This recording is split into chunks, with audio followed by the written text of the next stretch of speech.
Hello everyone, welcome to another video on the channel and welcome to a Gran Turismo 7 Daily Race race review, because we were in the very first top split daily race for Gran Turismo 7. The inaugural race featured some big names. It's at Daytona in Group 3 cars, 10 laps to get round. Fair to say there's a little bit of a faff with this one to kick off the daily race in Gran Turismo 7. Initially it was meant to start at 7 o'clock in the morning, then it was moved to 9 o'clock, then it disappeared altogether, and then it popped back up at 1 o'clock in the afternoon and had gone from a BOP applied race to an open tuning race. So obviously the issues that they were having with people cheating or mistakenly cheating or accidentally cheating in the time trial, they were unable to correct and had kind of rearranged the race into a tuning race where you kind of had a set kind of weight and horsepower.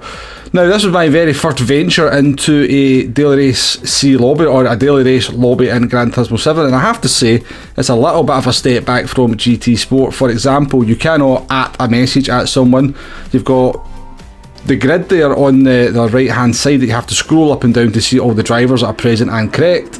And yeah, it just seems like a little bit of a step back from the GT Sport lobbies, which I think were, or the GT Sport pre-race lobby, which I think they absolutely had down to a T. But yeah, this was the very first daily race C, the very first top split daily race C on Gran Turismo 7, and there were some big names in there as well. We've got Zavicic up there in P1, we've got Andrew Racing, who's PX Cam there in P5, Iriez was streaming, I think he was in P9, Kiev Kart was somewhere down around about P12, and Super GT himself was down in P19 in a Porsche. And I have to say, at this point, the nerves were starting to really jingle, I guess. You know, it felt like first day at school.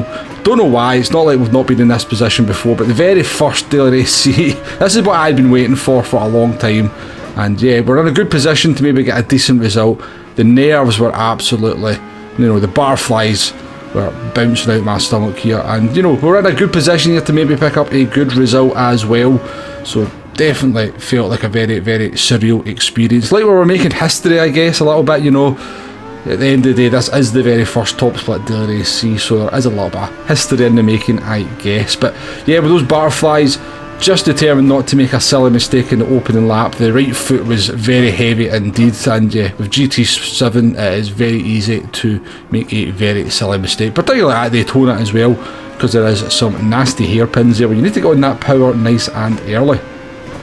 So P1 and P2 up there are in the Audi. Now it does turn out that the Audi is probably the best car. Very, very quick round here, but it does have its own issues. It can be very, very sketchy, and there's a little bit of a handful through the bus stop chicane. We're in the Mazda RX Vision. Just chose this car because we kind of done a pretty decent qualifying time in it for a start. That 46.1 that we qualified with was within the Mazda. And yeah, nice and stable through the bus stop chicane as well.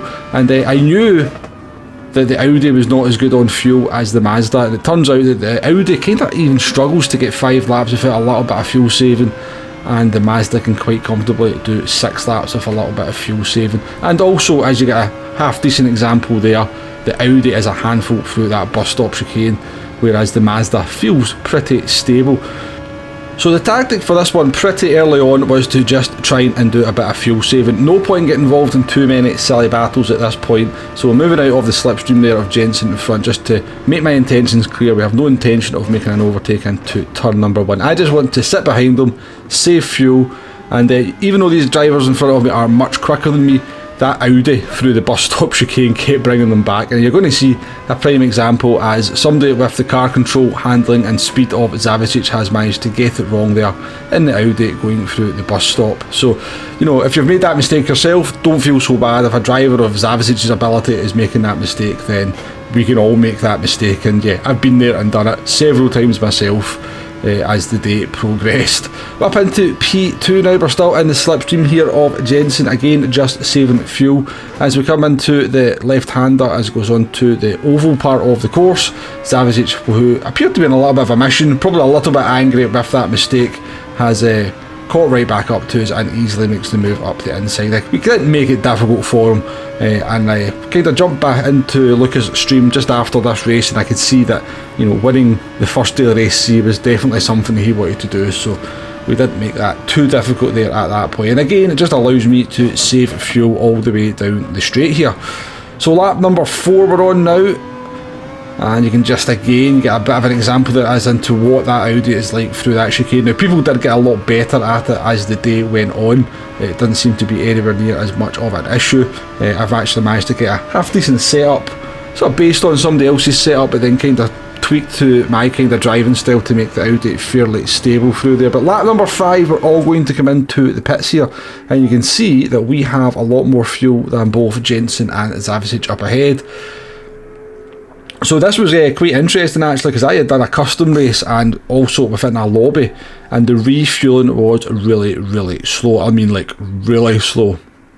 So I was very interested to see what the refueling was going to be like. This is one of the reasons why we never actually did a guide for this race, because I wanted to check how everything worked in an actual daily race C compared to a custom race. And as it turns out, the refueling in sport mode is a lot quicker than it is in a public multiplayer lobby or in custom race. So the refueling was incredibly slow when I checked it in a custom race. So that's going to actually make doing guides for these daily races very difficult if the refueling is going to be different. Now the fueling multiplier in this one was at times 7, so everybody has to refuel, and the timer is at times 15, even though we're on the hard tyres. So it's best to change those tyres. Even though it costs you 6 seconds, it would be kind of an interesting one to maybe try and not change the tyres in some cars. But I think in the Audi you probably have to change those tyres. But yeah, the pit stops are done now, and that kind of fuel saving we did in that first part of the race has definitely benefited us, because we've come out in P1. We've managed to jump Zavicic just ahead of Luca as we emerge from the pits. But again, as we come into this corner here that comes onto the oval, the RX Vision is pretty bad out of there. Really struggling to get the traction down, and the Audi, that seems to be one of his big strengths. It's very good at coming out of the slow corners, and Zavicic has managed to sneak that one up the inside. But we're still in the slipstream here. Can we go for a move down into the bus stop? Probably not advised unless you're fully alongside or even a little bit of head. So we're just going to save a little bit of fuel, try and get a decent exit out of the bus stop here, and maybe sort of look for that move down into turn number 1. Now we've done that pretty nicely, and indeed we're around about 2 tenths off Zavicic as we come out of the bus stop. That's going to give us a nice slipstream. We're actually going to just pull out just a little bit. We don't want the full effect of the slipstream right now. We want it once we get onto the actual off the banking. Slipstream should be a little bit more effective, and there we go. There's the full effect of that slipstream. Look at actually leaving the gap to the inside, because I think you were going to go for the move, and we're going to take the race lead as we move on to the start of lap number 7. Nice move down the inside, very compliant from Zavicic there. And yeah, can we hold on here? Now we did decide, you know what, we have to try and win this one. It is the very first daily race C, so we actually pushed through this first few corners to see if we could maybe kind of gap Luca. Very unlikely given how much quicker of a driver he is compared to me, but if we could just kind of get a little bit of a gap, maybe make Zavicic push a little bit. We know how sketchy that Audi is. A little bit of a mistake was what I was needing here. Pretty sure I couldn't beat him on raw pace. Well, pretty certain, you know, I wasn't going to beat him in raw pace, but if I could force that Audi into a little bit of a slide, a little bit of a mistake, there was a chance that we could maybe bring home the victory here for the very first daily race C, which would be a little bit of a bragging rights, I guess, you know, if we could say we won the first daily race C of Gran Turismo 7 in top split, you know, that would be something to put on the CV. But coming out here into the oval again, we just cannot get the traction out that corner compared to the Audi, and Zavicic just got a nice run on us here. That Audi is an absolute weapon in a straight line as well. My Mazda's not too bad, but we cannot compete with that Audi. He's going to go down the outside of. He's had enough of his car ahead here into the braking zone. We had to give that one up. Not advisable to go side by side with another car through there. And I think Zavicic had the faith that we were going to kind of leave the room as well. But we're again in that position. Nice bit of distance here to go for the slipstream. Zavicic is going to go up high on the bank and to try and break that toe, but we're wise to it.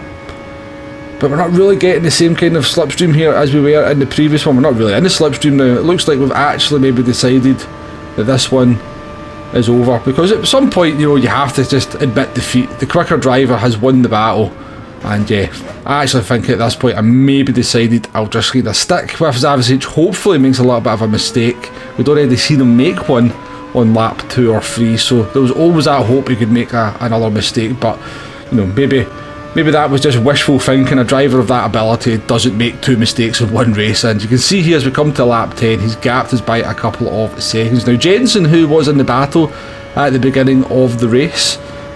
He seemed to sort of fall behind a little bit. I think he had to take on a lot more fuel at the pit stop compared to me and Zavicic, but he did come very close to us towards the end, but then ran out of fuel on the run down to the line. But we pick up a P2, the very first Daily Race C.